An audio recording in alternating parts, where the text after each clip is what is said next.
느헤미야 7장 5절에서 73절까지 말씀입니다. 느헤미야 7장 5절.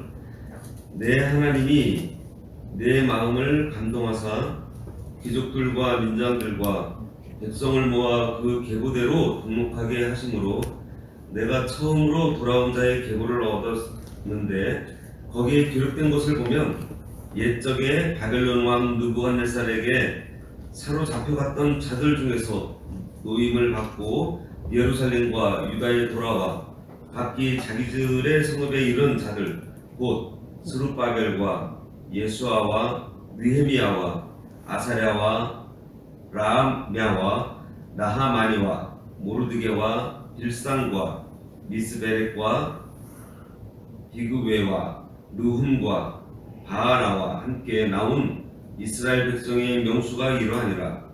바로스 자손이 2172명이요 스바랴 자손이 372명이요 아라 자손이 652명이요 바한모아 자손 곧 예시아와 요압 자손이 2818명이요 엘람 자손이 1254명이요 삿두 자손이 845명이요 삭게 자손이 760명이요 빈누이 자손이 648명이요 부베 자손이 628명이요 아스라 자손이 2322명이요 아도니감 자손이 667명이요 비그웨 자손이 2067명이요 아딘 자손이 655명이요 아델 자손이 곧 히스기야 자손이 98명이요. 여기까지 읽고 나머지 부분은 증거하면서 읽어 나가도록 하겠습니다. 이 7장을 보면은 오늘 말씀 제목은 백성들을 계보대로 계수하다입니다. 이 7장 말씀을 보면은 성문이 다 건축되고 문짝을 달고 하나님의 그 은혜로 일을 다 마무리하고서 일꾼들을 세웠던 이야기를 먼저 하고 이 5절부터 마지막 73절까지는 바벨론에서 돌아와서 이 일을 감당했던 사람들의 이름을 기록해 두었습니다. 먼저 1절부터 4절까지 하나니와 하나냐를 그 일꾼들을 세우면서 그 사람들이 충성된 사람이었고 또 하나님을 경외하는 사람이라고 하면서 그런 사람들을 일꾼으로 세워야 된다고 증거를 했었는데요. 자격이라는 부분에 대해서 한번 생각을 해봤습니다. 과연 하나님께서는 우리가 자격이 있어서 세워주시는 건가? 아니면은 우리가 자격이 없는데도 우리를 세워주신 후에 그 자격을 만들어 가시는 건가? 그건 둘 다 정답입니다. 그리고 하나님께서 우리가 자격이 있다라고 하시는 것은 우리가 똑똑하고 우리가 배운 게 많고 우리가 뭔가 그 일을 할 수 있을 만큼 합당하기 때문에 우리가 자격이 있는 것이 아니라 내가 자격이 없는 줄 알고 하나님께 모든 것을 맡기는 겸손한 사람, 이러한 사람을 하나님께서 보실 때는 하나님의 눈으로 봤을 때는 자격이 있는 사람이라고 할 수가 있겠습니다. 근데 많은 사람들이 어떤 자리에 세워지면은 그것이 자기가 된 줄 알고 또 자기가 자격이 된 줄 알고서 나는 이만큼 그동안 하나님께서 만들어 주시기 때문에 내가 이 일을 감당할 수 있다라고 착각을 하는 경우가 많이 있습니다.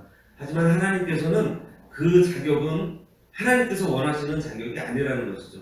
그리고 하나님께서는 우리들에게 또 어떤 자리에 세워주시고서 우리가 그 자리까지 도달할 수 있도록 하나님께서 우리들을 만들어가고 또 하나님께서 우리들을 때로는 권고해 주시고 때로는 위로해 주시면서 그 자리까지 우리가 만들어지도록 하시는 것이 하나님께서 우리들에게 주신 자격이 아닌가 생각해 봅니다. 이제 오늘 본문 말씀에 들어가서 성경에는 이렇게 이름만 나오는 땅들이 굉장히 많이 있어요. 그것은 하나님께서 일을 하실 때 하나님께서 자기의 백성들, 사람들을 통해서 일을 하신다는 것을 보여주고 계십니다. 하나님은 그런 사실과 함께 그 사람들의 기록을 남겨둠으로 해서 그 사람들을 통해서 또 그 이름들을 통해서 우리들에게 교훈을 주시고 있어요.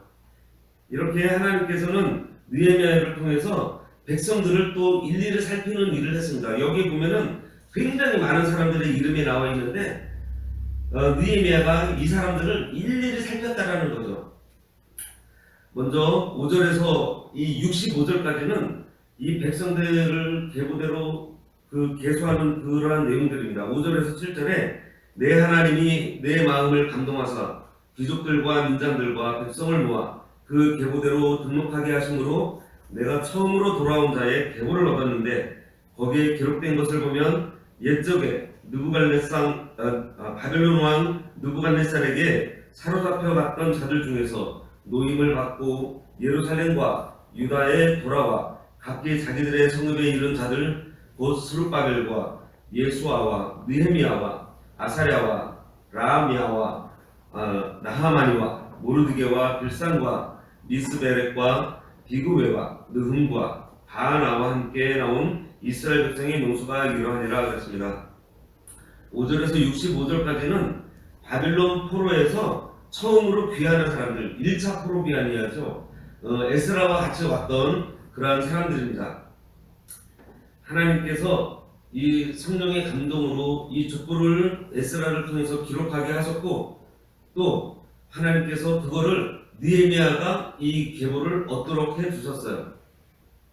여기 내 하나님이 내 마음을 감동하사 그랬습니다. 이 사람들의 이름을 기록한 것이 어떠한 목적을 갖고 기록한 것이 아니라 하나님께서 감동을 주셔서 성령님께서 역사하셔서 이 이름들을 기록을 한 것입니다. 성경에 보면은 인구 조사를 한 경우가 있어요.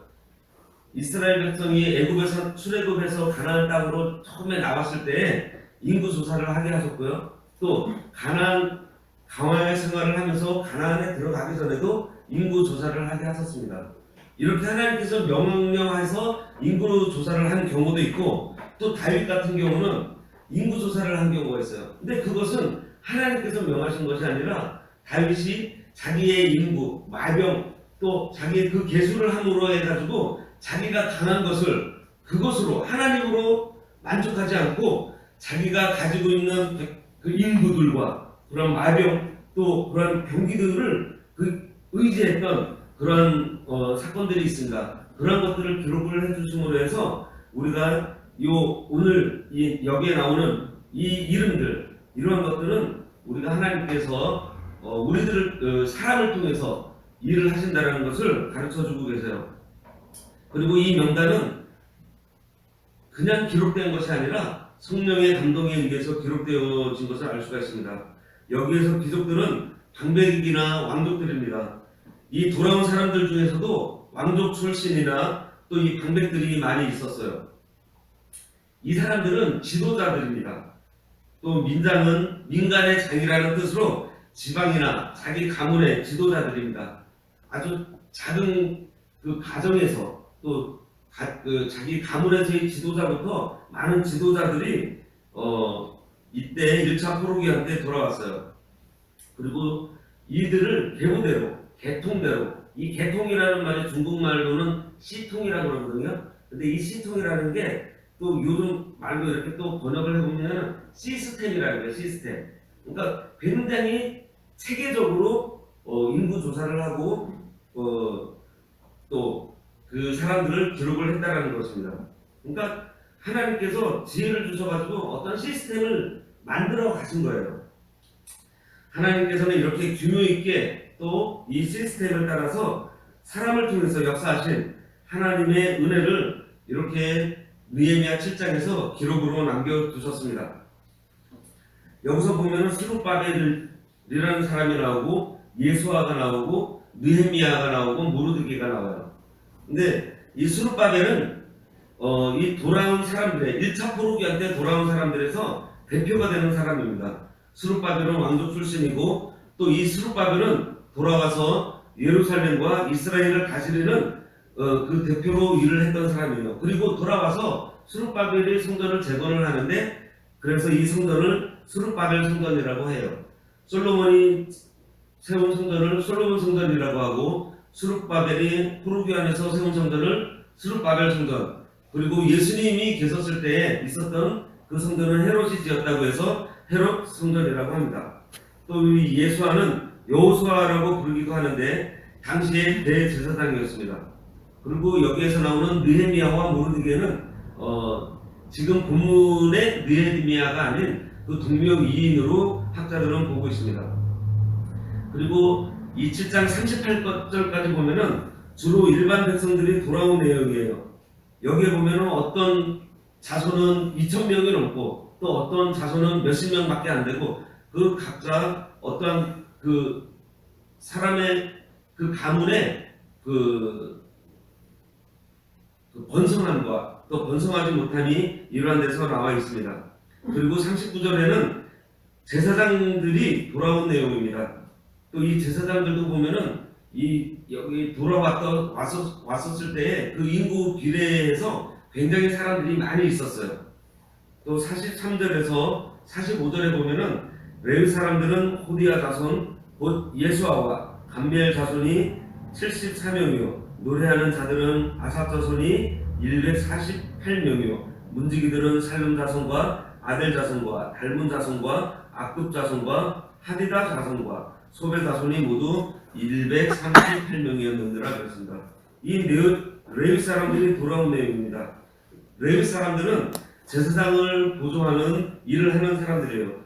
거기에는 노래하는 사람들도 있고 문지기도 있는데 비율적으로 보면은 또 이 제사장들보다도 또 레위 사람들이 좀 적었어요.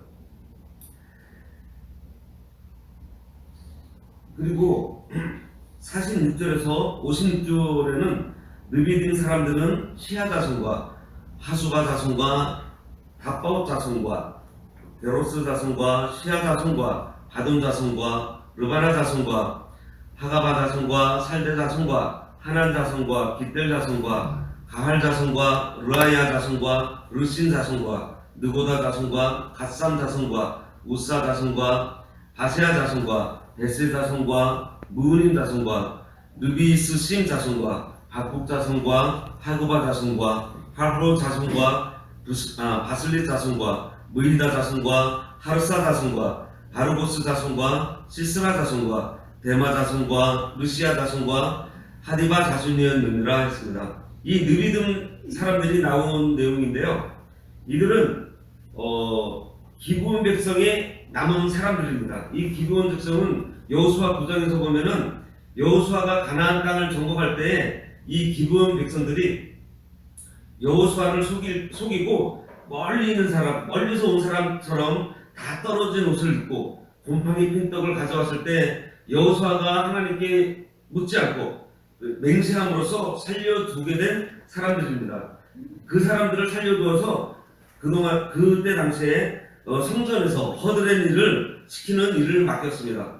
여호수아 9장 23절에 보면 그러므로 너희가 저주를 받나니 너희가 영영이 종이 되어서 다 내 하나님의 집을 위하여 나무 패며 물 깃는 자가 되리라고 했고 또 여호수아 9장 27절에도 보면 그날에 여호수아가 그들로 여호와의 택하신 곳에서 회중을 위하여 여호와의 단을 위하여 나무 패며 물 깃는 자를 삼았더니 오늘까지 이르니라고 했습니다. 이 사람들 그때 당시의 사람들이 느비딘 사람들이에요. 이 사람들도 바벨론 포로로 잡혀갔다가 같이 돌아왔습니다. 또 57절에서 62절에는 솔로몬의 신복들에 대한 이야기입니다. 여기 그 62절쯤에 보면은 그 종족과 계보가 이스라엘에 속하였는지는 증거할 수 없으니 라고 했어요. 이 사람들 보면은 열왕기상 9장 20절에서 21절에 보면은 솔로몬 시대 때 이스라엘 땅에 남아있던 사람들, 그러니까 가나안 7족속 중에서 멸하지 않았던 사람들을 종으로 삼았는데 그들이 솔로몬의 신복으로서 일을 했던 사람들로 보는 학자들도 있고 또 솔로몬의 신하들 중에서 중요 인물들이 그 인물들의 후손들이라고 보는 학자들도 있습니다. 여하간 그 사람들이 돌아와서 같이 동역했다라는 내용이 여기 적혀져 있습니다.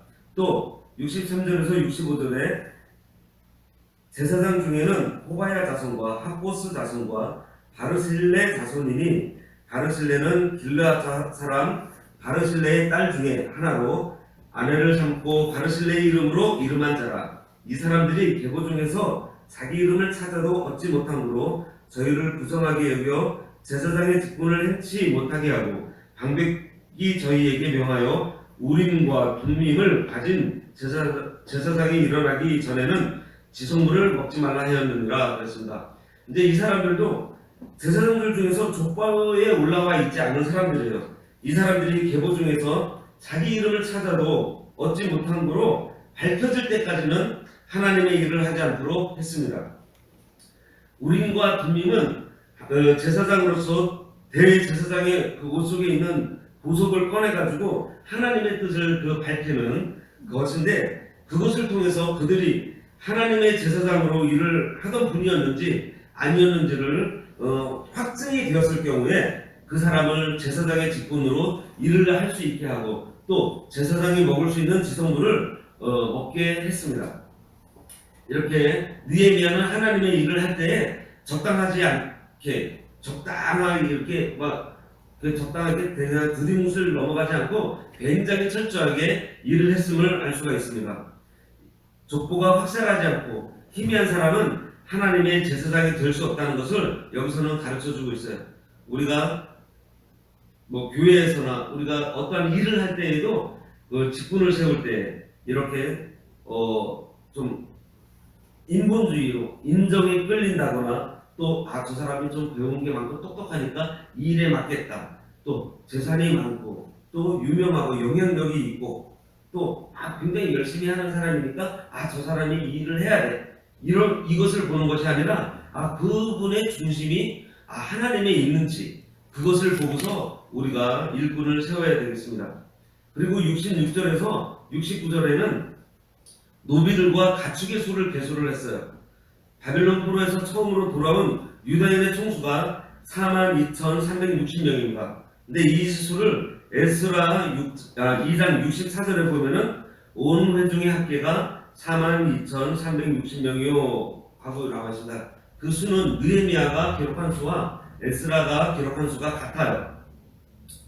그 외에도 노비도 있었고 노래하는 사람도 있었고 또 말과 노새, 약대, 나귀도 많이 있었습니다. 그리고 또 70절에서 73절에 보면은 족장들과 백성이 하나님께 예물을 드리는 내용이 나와요. 어떤 족장들은 역사를 위하여 보조하였고 방백은 금 1천 다릿과 대접 50과 제사장의 의복 530벌을 보물 복간에 드렸고 또 어떤 족장들은 금 2만 다릿과 은 2200만회를 역사 복간에 드렸고 그 나머지 백성은 금 2만 다릿과 은 2000만회와 제사장의 의복 67벌을 드렸느니라 그랬습니다. 여기서 그 다릭이라는 그 단위는 그 한 다릭이 한 8.4g 정도 된다고 합니다. 또 이 만회라는 것은 우리가 한 문화라는 말의 그 어원이 되고 있는데요. 히브리어로 만회라고 단위가 되어 있는데 이 한 문화가 한 571g 정도 된다고 합니다. 이거를 환산을 해보면은 아까 금 1천 다릭이라고 했는데 1천 다릭이면은 84kg이에요. 84kg이면은 금이 한 100kg 정도 나가는데 꽤 나가는 거겠죠. 그런데 또 어떤 사람은 금 2만 다릭을 또 바쳤다 그랬습니다. 그 2만 다릭이면은 1.7톤 정도 나가요.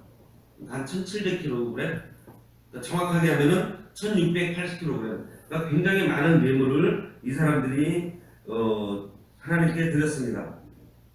73절에 이와 같이 제사장들과 레위 사람들과 문지기들과 노래하는 자들과 백성 몇 명과 느디님 사람들과 온 이스라엘이 다 그 본성에 거하였느니라 했습니다. 하나님께서 제사장들과 레위 사람들과 성전에서 봉사하는 느디님 사람들을 원위치에 돌아가게 하셨습니다. 또 온 이스라엘 사람들을 고향에 돌아가서 살게 하셨어요. 이들이 하나님 앞에 범죄함으로 다 쫓겨났었지만은 다시 그 포로 생활에서 다시 예루살렘으로 또 하나님께서 원위치 시켜주시고 또 그들의 자리도 그들의 직분도 이렇게 회복해 주신 내용이 여기 7장에 나와 있습니다. 지난주 하고 오늘 이렇게 7장에 대해서 우리가 잠깐 묵상을 했는데요. 여기서 교훈을 보면은 첫째로 느헤미야는 그의 동생 하나니와 영문에 관한 하나님으로 예루살렘을 다스리게 함으로 해서 하나님을 경외하고 충성된 사람을 세운 그 일, 그리고 또 이 하나님을 경외하는 사람들이 또 하나님의 일을 바로 할 수 있다는 것. 잠언 16장 6절에 보면은 인자와 진리로 인하여 죄악이 속하게 되고 여호와를 경외함으로 말미암아 악에서 떠나게 되느니라 했습니다. 이게 하나님을 경외하는 마음을 가지고 있을 때 우리가 악에서 떠나서 하나님의 일을 우리가 충성되게 할 수가 있는 것입니다. 그리고 두 번째로는 예루살렘 거민들은 협력해서 성을 파수하였고 특히 자기 집 앞을 파수했다는 내용이 있어요. 그것은 자기가 맡은 역할, 자기 자리에서 자기에게 주어진 그 맡은 역할을 충실하게 해 나가야 된다는 것입니다. 또 세 번째로는 오늘 같이 이렇게 많은 사람들의 명단이 있는데 하나님의 일을 하는 지도자들, 여기서 지도자는 어떤 목사님이나 장로님이나 이렇게 관장님을 위시를 해서 우리 모두는 지도자예요. 집에 돌아가면은 가장으로서의 역할을 할 수가 있고요, 어머님으로서의 역할을 할 수가 있고요, 또 직장이나 사회에 나가서 내가 그 자리에서 나를 통해 가지고 내가 이렇게 다스리고 내가 또 이렇게 건사해야 될 그러한 사람들이 있는 것 같이 우리 모두는 지도자입니다. 이렇게 지도자들은 백성을 잘 파악하고 관리를 해야 된다는 말씀을 오늘 7장에서 또 교훈을 주고 계십니다. 그래서 우리가 하나님께서 우리들에게 모든 사람들에게 분명히 맡겨주신 일들이 있어요. 그리고 책임이 있습니다. 그러한 일들을 또 목회자는 목회자대로 또 직분자는 직분자대로 하나님께서 자기에게 맡겨주신 양들, 다스려야 될 사람들에 대해서 잘 파악하고 관리를 해야 돼요. 그 사람이 어디가 아픈지, 그 사람의 어떠한 지금의 상황이 어떤지, 이러한 것들을 우리가 잘 관리를 해서 이렇게 느헤미야와 같이 좀 철저하게 관리를 하는 그러한 생활을 해야 되겠습니다.